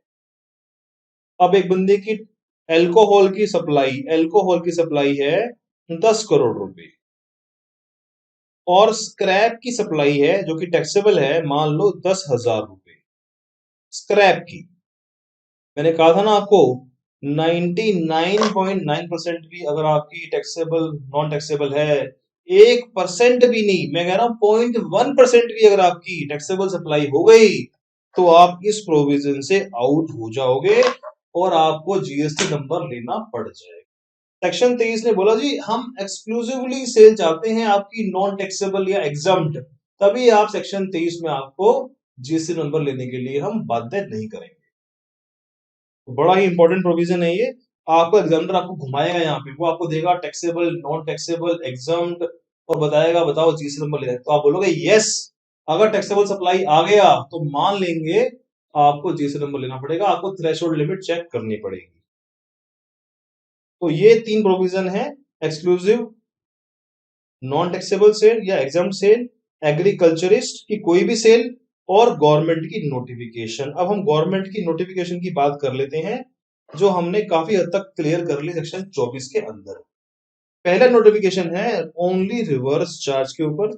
मतलब जैसे एग्जांपल दिया मैंने आपको जीटीए वाला, जो मेरा एग्जांपल था जीटीए वाला, उस एग्जांपल में आप याद करो, ये नोटिफिकेशन है कि अगर जीटीए सर्विस कोई दे रहा है जीटीए, और वो 100% सप्लाई सिर्फ जीटीए की ही करता है, 100% सप्लाई जीटीए की करता है, तो गवर्नमेंट ने बोला कि आपको हम सेक्शन 23 में एग्जम्पशन दे रहे हैं कि आप रजिस्ट्रेशन मत करवाओ, भले ही आपकी टर्नओवर आपकी 10 करोड़ की हो, बट अगर आप रिवर्स चार्ज में हो, क्योंकि आपका टैक्स कोई और दे रहा है, सप्लायर नहीं दे रहा, आप नहीं दे रहे, रेसिपेंट दे रहा है, तो आप जीएसटी नंबर मत लो। ये बात लिखी हुई है इस नोटिफिकेशन में, जो मैं ऑलरेडी आपको कवर करा दी थी। उसके बाद है person making interstate supply of taxable services. Government ने बोला, ये भी सेक्शन 23 में आया हुआ है कि अगर आपने सर्विस दी है, बॉर्डर पार कर दिया आपने, ये बात भी मैंने पढ़वा दी थी आपको, कि अगर आपने बॉर्डर पार कर दिया है और आपकी सर्विस है, क्या है, सर्विस है, आपकी सर्विस है, और आपने बॉर्डर पार करा है, तो आपको गवर्नमेंट ने कहा था हम आपको नोटिफिकेशन निकाल के सेक्शन 23 में एग्जम्प्ट कर रहे हैं कि आप 20 लाख या 10 लाख तक सर्विस दे सकते हो, बॉर्डर के बाहर भी। ये भी एग्जम्पशन यहाँ पे आई हुई है, जो हमने डिस्कस कर ली थी। उसके बाद था नेक्स्ट वाला, कैजुअल टैक्सेबल पर्सन अगर नोटिफाई गुड्स दे रहा है, हैंडीक्राफ्ट या नोटिफाई गुड्स दे रहा है up to 20 lakh 10 lakh, but उसमें कुछ कंडीशन है। कंडीशन क्या है कि such person have obtain PAN number and generated e way bill. मतलब जो हमारा कैजुअल टैक्सेबल पर्सन है, उसका पैन नंबर होना चाहिए और वो ई वे बिल जनरेट करेगा, और जो गुड्स हैं वो हैंडीक्राफ्ट होने चाहिए या नोटिफाई होने चाहिए, तभी आप इसको बॉर्डर के पार लेके जा सकते हो। अगर आपकी ये कंडीशन पूरी होती है, बिना लिमिट चेक करे आप बॉर्डर पार ले सकते हो। तो ये हमारी पढ़ ली थी हमने कैजुअल टैक्सेबल पर्सन की। उसके बाद आइए स्पेसिफाइड हैंडीक्राफ्ट गुड्स की। ये किसी भी बंदे के लिए भी है, कोई भी बंदा अगर स्पेसिफाइड हैंडीक्राफ्ट गुड्स बेच रहा है, आपके एग्जाम के लिए अगर कोई क्वेश्चन आ जाए हैंडीक्राफ्ट गुड्स, तो आप लिख देना उसकी इंटर की लिमिट चेक नहीं करनी, उसके लिए नॉर्मल लिमिट 10 लाख 20 लाख की लिमिट चेक करनी है। उसके बाद जॉब वर्कर अगर गुड्स बेच रहा है, वो भी किसके लिए, सर्विस के लिए। इसकी भी आप थोड़ी कहानी सुन लो, इसकी कहानी सुन लो एक बार, क्या कहानी है इसकी। मैंने कहा जी, एक जॉब वर्कर है, वो कोई गुड्स भेज रहा है या उसको गुड्स मिल रहा है। ये है मान लो मिस्टर ए। मिस्टर ए ने इसको कुछ शूज दिए कि इस शूज पे सिलाई कर दे, स्टिचिंग कर दे। अब जॉब वर्कर क्या दे रहा है इसको, स्टिचिंग की सर्विस दे रहा है, स्टिचिंग सर्विसेज। और ये जो सर्विस है, ये सर्विस है इंटर स्टेट सर्विसेज। तो गवर्नमेंट ने बोला इसके लिए हम 20 लाख और 10 लाख की लिमिट तक अलाउ कर देंगे, हम इसको इंटर स्टेट सप्लाई अलाउ कर देंगे अगर इसकी टर्नओवर 10 लाख या 20 लाख है। बट इस सर्विस में गोल्ड और सिल्वर का कोई काम नहीं होना चाहिए, ये बात लिखी हुई है। In relation to gold jewellery, goldsmith and silversmith, इस तरह का काम नहीं होना चाहिए। अगर इस तरह का काम है तो हम 1 रुपए की सर्विस पे भी, 1 रुपए की सर्विस पे भी जो कि इंटर स्टेट है, हम सेक्शन 24 को पिक्चर में ले आएंगे। 1 रुपए की सर्विस पे भी अगर क्वेश्चन आ गया गोल्ड स्मिथ, ज्वेलरी और सिल्वर स्मिथ, तो जॉब वर्कर की 1 रुपए की सर्विस पे भी हम इंटर स्टेट सर्विस मान के जीएसटी रजिस्ट्रेशन की लायबिलिटी सेक्शन 24 में निकाल देंगे। उसके बाद है सप्लाई थ्रू ई कॉमर्स, इसके आप छोड़ दो, इग्नोर कर दो, दिया हुआ आपके काम का नहीं है। उसके बाद है नेक्स्ट आपका है, ये आपको मैंने ऑलरेडी पढ़ा दिया है, 40 लाख की लिमिट आपको कब देनी है, वो आपका यहाँ लिखा हुआ है लॉ के अंदर कि आइसक्रीम वाले को नहीं देनी, पान मसाले को नहीं देनी, टबैको को नहीं देनी, और इन स्टेट को नहीं देनी 40 लाख की लिमिट, और जिसने वॉलंटरीली अप्लाई कर लिया जीएसटी नंबर उसको भी 40 लाख की लिमिट नहीं देनी। तो ये बात हमने लिखी हुई है, ऑलरेडी पढ़ ली है हमने कि 40 लाख की लिमिट हमें किन किन स्टेट में देनी है और उसकी क्या कंडीशन है, ये हम ऑलरेडी डिस्कस कर चुके हैं। लास्ट बट नॉट लीस्ट, अगर कोई एजेंट है, अब अगर कोई सप्लाई कर रहा है जो कि प्रिंसिपल नॉन टैक्सेबल है, तो उस केस में एक सर्कुलर आया हुआ है गवर्नमेंट का कि उस केस में हम एजेंट को सेक्शन 24 में लायबल नहीं बनाएंगे, क्योंकि उसका जो प्रिंसिपल है वो एग्रीकल्चर है, एग्रीकल्चरिस्ट है, और एग्रीकल्चरिस्ट क्या होता है, नॉन टैक्सेबल पर्सन होता है। तो उस केस में उसको हम सेक्शन 24 में एजेंट रजिस्ट्रेशन की लायबिलिटी नहीं लेके आएंगे। तो ये मेरा सेक्शन 23 हो गया, सेक्शन 24 हो गया। अब मैं आपसे कुछ बातें करता हूं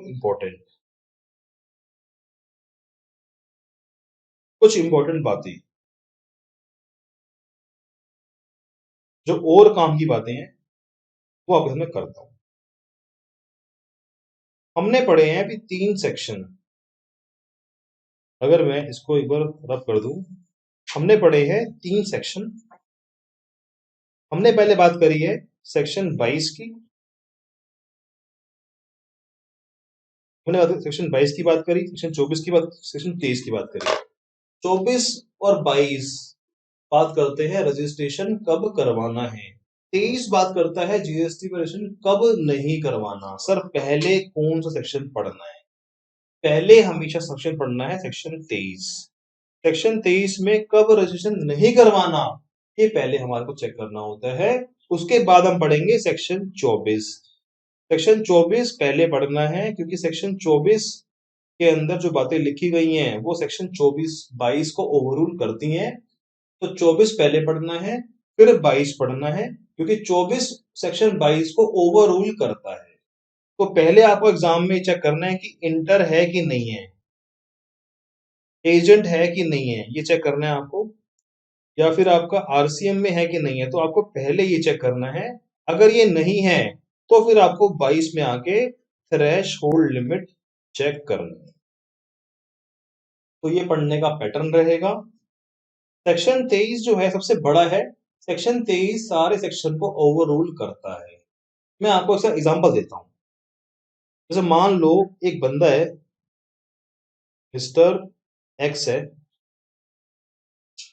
वो एक सप्लाई करता है जो कि एग्जम्प्ट सप्लाई है, और एग्जम्प्ट सप्लाई कौन सी है? 100% एग्जम्प्ट सप्लाई है, और ये दिल्ली में रहता है, ये सप्लाई करता है हरियाणा में। अब बताओ क्या ये इंटर स्टेट सप्लाई है? और इंटर में भी गुड्स है। मैं कह रहा हूं जी, मान लो ये गुड्स है, अगर आप पढ़ोगे सेक्शन 24 में बोला है हैंडीक्राफ्ट को छोड़ के या स्पेसिफाइड नोटिफाई को छोड़ के हर एक गुड्स पे इंटर पे जीएसटी रजिस्ट्रेशन की लायबिलिटी आ जाती है। पर सेक्शन 23 पिक्चर में आएगा, सेक्शन 23 ये बोलेगा कि भाई साहब मुझे भी तो सुन लो, मैं कह रहा हूं ये 100% वो वाला गुड्स बेच रहा है जो कि एक्सक्लूसिवली एग्जम्प्ट है, एक्सक्लूसिवली एग्जम्प्ट है। तो मैं सेक्शन 23 में उसको एग्जम्प्ट कर रहा हूं रजिस्ट्रेशन की लायबिलिटी। इसका मतलब सेक्शन 24 सेक्शन 23 के बीच में कभी कभी घमासान युद्ध हो जाएगा, और उस घमासान युद्ध में कौन जीतेगा? उस घमासान युद्ध में सेक्शन 23 हमेशा जीतेगा। सेक्शन 24 कह रहा है इंटरस्टेट सप्लाई कर रहे हो जीएसटी नंबर लेना पड़ेगा। सेक्शन 23 कह रहा है अगर एक्सक्लूसिवली 100% एग्जम्प्ट आइटम बेच रहे हो, नॉन टैक्सेबल आइटम बेच रहे हो, चाहे वो इंटर भी हो, चाहे वो एजेंट के थ्रू भी हो, तो भी आपको जीएसटी नंबर नहीं लेना। तो सेक्शन 23 और 24 के बीच में कभी लड़ाई हुई, एग्जाम में दिमाग खराब हो जाए, तो आप 23 पहले याद कर लेना। 23 कह रहे हैं अगर आप एक्सक्लूसिवली वो आइटम बेच रहे हो जो कि जीएसटी के दायरे से बाहर है, या एग्रीकल्चरिस्ट कोई इंटरनेट सप्लाई कर रहा है, तो भी उसके ऊपर रजिस्ट्रेशन की लायबिलिटी नहीं आएगी। तो ये हमारा फिनिश हुआ सेक्शन 23, सेक्शन 24, सेक्शन 22। ये तीनों सेक्शन आपस में इंटर रिलेटेड है। इनमें से एक क्वेश्चन तो आपको एग्जाम में हमेशा बनता ही बनता है, तो इसके हम क्वेश्चन भी डिस्कस करेंगे आपसे। अब मैं आपको वो एग्जांपल कराता हूं जो हमने लास्ट क्लास में छोड़ दिया था, वो एग्जांपल हम डिस्कस कर लेते हैं एक बार। अब पढ़ते हैं ये वाला क्वेश्चन हम दोबारा से। हमने कहा G Meenu supplier in Maharashtra exclusively engage in supply of potato, जो कि पोटैटो जो है वो एग्रीकल्चर एक्टिविटी में आता है और वो महाराष्ट्र के बाहर बेच रहा है, यानी कि इंटर स्टेट सप्लाई कर रहा है गुड्स की। बट सेक्शन 24 तो ये बात कह रहा है कि इस पे जीएसटी नंबर लेना पड़ेगा। 23 कह रहे हैं जी किसान को तो किसी भी तरीके से हम जीएसटी नंबर नहीं लेने देंगे। तो यहां पे हम लिखेंगे as per section 24 inter state supply के लिए हमें रजिस्ट्रेशन लेना पड़ता है, कंपलसरी लेना पड़ता है। बट हाउ एवर सेक्शन 24 के 23 के हिसाब से वो एग्रीकल्चरिस्ट है और एग्रीकल्चरिस्ट को जीएसटी नंबर नहीं लेना। अच्छा एक बात बताओ, एक किसान है और एक किसान ने खेती के साथ साथ में एक फार्म हाउस खोला हुआ है और उस फार्म हाउस से उसको रेंट मिल रहा है, तो बताओ जीएसटी लगेगा? क्या उसको जीएसटी नंबर लेना पड़ेगा?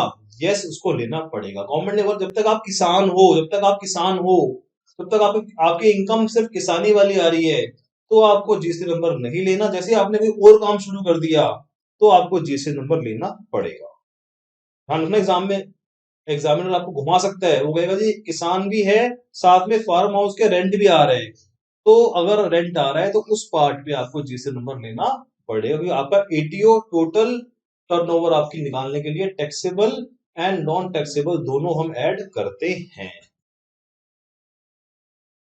तो दोनों हम ऐड करते हैं। ये हमारा प्रोविजन हो गया जो हमने कर लिया। अब हम कुछ क्वेश्चन देख लेते हैं जो कि हमारे सेक्शन 23 में दिए हुए थे। ये बात मैंने लिखी हुई है जो इंपॉर्टेंट है आपके लिए। If there is any conflict between section 23 and section 24, in that case section 23 will prevail as there is a concept specific provision override general provision. Section 23 ज्यादा स्पेसिफिक है और वो सेक्शन 24 को ओवररूल कर देगा। ये हमारा रूल ऑफ इंटरप्रिटेशन में आता है। पढ़ते हैं एग्जांपल नंबर 1 को। Adhav computer Gujarat providing computer maintenance services. Maintenance services service का केस है। सर्विस वाले केस में हमेशा जो लिमिट है हमारी, तो हम सर्विस वाले केस है हमारा, ये सर्विस वाले केस में देखना है। सर्विस वाला केस है। गुड्स वाले केस एग्रीगेट टर्नओवर और Adhav computer is 15 lakh and which comprise both inter and, तो हमने कहा था जी बॉर्डर क्रॉस करना है। बॉर्डर क्रॉस करने के लिए सर्विस वालों को एक छूट दी गई है कि आप 20 लाख या 5 लाख तक, 10 लाख या 15-20 लाख तक आप लिमिट चेक की जाएगी। तो इस केस में आपको जीएसटी नंबर नहीं लिखना, तो नॉट लाइबल फॉर रजिस्ट्रेशन। ठीक है जी। उसके बाद सॉफ्ट विंग वेस्टल West Bengal exclusively trading in garments, यानी कि गुड्स की बात कर रहा है, टैक्सेबल गुड्स कर रहा है इंडिया से, कहां पे? वेस्ट बंगाल में ही। तो कह रहा है वेस्ट बंगाल में सप्लाई कर रहा है और इसकी सप्लाई है 35 लाख। अब वेस्ट बंगाल की लिमिट कितनी है सर? सर ये आती है नॉर्मल स्टेट में, और नॉर्मल स्टेट में जो लिमिट है गुड्स की लिमिट है नॉर्मल स्टेट में 40 लाख। 40 लाख की लिमिट है, बट इंटर नहीं होना चाहिए। अगर इंटर हो जाए सेक्शन 24 पिक्चर में आ जाएगा और लिमिट सारी उड़ जाएगी। तो 35 लाख तक हमें जीएसटी नंबर नहीं लेना। पढ़ते हैं जी। क्या लिखा है आंसर में? Registration is compulsory for supply engaged in interstate supply. However, as per notification, this threshold is 20 lakh, यानी कि सर्विस वाले केस में हमें थ्रेशोल्ड का बेनिफिट मिलेगा, हम बॉर्डर क्रॉस कर सकते हैं। उसके बाद ये कह रहा है जी, बस ये वाली खत्म हो गई, ये कहानी खत्म हो गई। उसके बाद यहां पे काट के क्या लिख लो, 2 number. Threshold limit for registration in state of Bengal engage in goods is 40 lakh. 40 lakh की लिमिट है वेस्ट बंगाल में, क्योंकि अगर गुड सप्लाई कर रहा है। However registration is compulsory if is making inter state supply irrespective of quantum. The threshold assumption is not available in interstate supply, so it is required. अच्छा, इसने interstate सप्लाई करी है, West Bengal exclusively trading garment supply taxable to various state of India. ओहो, यहाँ तो गलती मेरे से भी हो गई थोड़ी सी। मैंने कहा जी ये बंदा इंटरस्टेट सप्लाई कर रहा है, इसका मतलब कहीं ना कहीं ये इंटरस्टेट सप्लाई कर रहा है, तो यहाँ पे सेक्शन 24 पिक्चर में आएगा और वो कहेगा सेक्शन 22 की 40 लाख की लिमिट बाहर में जाए, इसको इग्नोर कर दो। आपने इंटर गुड्स कर दिया तो मैं मान लूंगा 24 के अंदर आपको जीएसटी नंबर लेना पड़ेगा।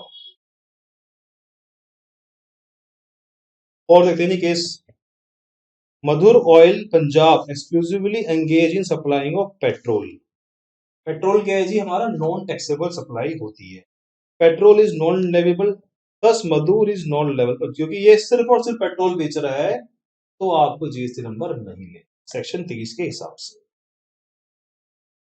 उसके बाद देखते हैं जी, भाव भव्य ज्योति एजु फाउंडेशन चैरिटेबल ट्रस्ट है 12AA में, और ये एंगेज है सर्विस के अंदर, चैरिटेबल एक्टिविटी के अंदर। तो ये जो चैरिटेबल एक्टिविटी है, ये क्या कर रहे हैं, 100% एग्जम्प्ट वाला काम कर रहे हैं, और सेक्शन 23 पिक्चर में आएगा, और इनको जीएसटी नंबर नहीं लेना। सिंपल एग्जांपल है, सेक्शन 23 बड़ा आसान है कि अगर आप एग्रीकल्चरिस्ट हो या फिर आप वो काम कर रहे हो जो 100% आपका एग्जम्प्ट है, नॉन टैक्सेबल है, तो आपको जीएसटी नंबर नहीं लेना। उसके बाद ये एग्जांपल भी बहुत सिंपल है, एक देशबंधु जी हैं, एग्रीकल्चरिस्ट है, जो कि वीट बेच रहे हैं, और ये सिर्फ वीट ही बेचते हैं, तो इनको जीएसटी नंबर नहीं लेना। इवन इनकी टर्नओवर चाहे कितनी भी हो, 10 करोड़ की हो, तो भी नहीं लेना। Since he is engaging rice also, अगर उन्होंने राइस बेचा साथ में, अब इन्होंने क्या करा, साथ में वीट के साथ में राइस रख लिया है, राइस टैक्सेबल है और वीट एग्जम्प्ट है। तो गवर्नमेंट ने बोला कि आपने राइस बेचा है, तो आपकी एटीओ चेक करेंगे। एटीओ अगर आपकी 20 लाख से ऊपर है या 40 लाख से ऊपर है, तो आपको रजिस्ट्रेशन करवाना है। तो इनकी जो एटीओ है वो होगी 32 lakh. Since he is engage in trading rice also, he is not cover under section 23, क्योंकि इसने राइस बेचा है, राइस टैक्सेबल है, तो इस केस में जीएसटी नंबर इसको लेना पड़ेगा, क्योंकि ये साथ में टैक्सेबल आइटम भी बेच रहा है। Threshold limit for registration is applicable exclusively engage in goods. अब जो कंडीशन है गुड्स की, गुड्स वाले केस में हम क्या लेते हैं, 40 लाख की लिमिट कर लेते हैं फॉर स्पेशल स्टेट्स।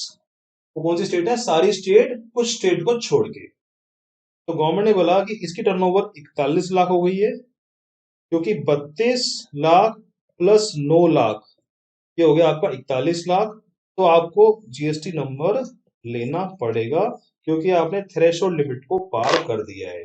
तो एग्जामिनर आपको घुमाएगा, वो बोलेगा एग्रीकल्चरिस्ट है, वो आटा बेचता है, गेहूं बेचता है, साथ में चावल बेचता है, चावल टैक्सेबल होते हैं, तो चावलों के ऊपर गवर्नमेंट ने कहा कि आपको, अगर आप चावल ऐड कर दोगे तो आपकी एटीओ बन जाएगी 41 लाख रुपए, 41 लाख रुपए बन जाएगी, तो आपको जीएसटी नंबर लेना पड़ेगा। और देखते हैं जी अगला example, Manikaran transporters goods GTA. GTA मतलब रिवर्स चार्ज में exclusively in supplying of GTA services, और ये लगा रहे हैं 5%। मतलब 5% का मतलब क्या है, 2.5% सीजीएसटी, 2.5% एसजीएसटी। इस केस में जीटीए रिवर्स चार्ज में आता है और सप्लायर जीटीए टैक्स पे नहीं करता, उसका रेसिडेंट टैक्स पे करता है। Thus the exempt from registration, हमें पता है कि जीटीए को हमने एग्जम्प्ट कर दिया है क्योंकि जीटीए रजिस्ट्रेशन नहीं लेगा, क्योंकि जीटीए को टैक्स देना ही नहीं है, उसके कंपनी को टैक्स देना है जो रेसिडेंट को टैक्स देना है। Further Manikaran transport supply set service to Divakar Manufacturing Private Limited, whose aggregate turnover does not exceed the applicable threshold limit. Since Divakar need to pay GTA under reverse charge, he is required to take registration. मेरे example में मैंने आपको example दिया था, ये वही example है कि जीटीए इसको सप्लाई कर रहा है और इसकी लिमिट इसको जीएसटी नंबर नहीं लेना क्योंकि इसको गवर्नमेंट ने एग्जम्प्ट कर दिया है। बट रेसिपेंट जो कह रहा है इसकी टर्नओवर 10 लाख रुपए है, टर्नओवर 10 लाख रुपए है, गवर्नमेंट ने टर्नओवर 10 लाख रुपए है तो कोई बात नहीं, क्योंकि आपको आरसीएम में पे करना है टैक्स, तो आप जीएसटी नंबर ले लो क्योंकि आपको जीएसटी पे करना है। भले आपके टर्नओवर 10 लाख रुपए है कंपनी की, तभी आप जीएसटी नंबर लोगे। ये बात हमने पढ़ ली थी ऑलरेडी, ये बात इन्होंने यहाँ पे एग्जाम्पल पे लिखी हुई है कि इस कंपनी को नंबर लेना पड़ेगा जीएसटी, क्योंकि इस कंपनी को आरसीएम में जीएसटी पे करना है on behalf of supplier. Example और कर लेते हैं। धोला and company located in Delhi, taxable goods in neighbouring state, मतलब गुड्स प्लस इंटर दोनों काम ये कर रहे हैं पंजाब एंड हरियाणा। टर्नओवर 10 लाख रुपए है, कोई दिक्कत नहीं है, टर्नओवर 10 लाख रुपए तो भी हम नंबर लेंगे क्योंकि ये सेक्शन 24 पिक्चर में आ जाएगा और हमें थ्रेशोल्ड लिमिट चेक नहीं करनी। Since they are making interstate supply, they are required to registered mandatorily under section 24. However, if the above case, Dhola and company is engaged in interstate supply of goods services instead of goods, अगर ये service में होती, अगर ये company service में होती तो उस केस में हमारे को 20 लाख की एग्जम्पशन मिल जाती और हमें जीएसटी नंबर नहीं लेना पड़ता। मतलब सर्विस को बॉर्डर क्रॉस करना आसान है, गुड्स को बॉर्डर क्रॉस करने पे 1 रुपए की सेल भी होगी, नंबर लेना पड़ेगा। लास्ट एग्जांपल है Arija private limited located in Madhya Pradesh, supplier है ये। नोटिफाई हैंडीक्राफ्ट गुड्स, ओहो, नोटिफाई हैंडीक्राफ्ट गुड्स को हमने कहा है बॉर्डर पार कर लो, बॉर्डर पार कर लो, आपके लिए टर्नओवर की लिमिट 10 लाख 20 लाख 30 लाख वो लिमिट रहेगी आपके लिए। तो इन्होंने बॉर्डर पार करा और उन्होंने टर्नओवर कितनी रखी है, 15 लाख रखी है और ये इंटरस्टेट सप्लाई भी कर रहे हैं। They are not liable for registration up to 20 lakh. हमने कहा जी आपको 20 लाख की लिमिट दे दी जाएगी, आपको कोई दिक्कत नहीं है। तो ये हमने सारे एग्जाम्पल कर लिए, सेक्शन 23, सेक्शन 24 और सेक्शन 22। ये तीनों सेक्शन बड़े इंपॉर्टेंट हैं, जिसको आप अच्छे से पोज करके आराम से बैठ के तसल्ली से रिवाइज करो, कंसेप्ट को जमाओ, देखो और सारे क्वेश्चन आप प्रैक्टिस करो क्योंकि यहां से क्वेश्चन आपका बनना ही बनना है। तो आज इतना रखते हैं, नेक्स्ट क्लास में हम करेंगे रिमेनिंग चैप्टर और उसके बाद करेंगे अपने आईसीए के questions. Thank you so much, take care, bye bye.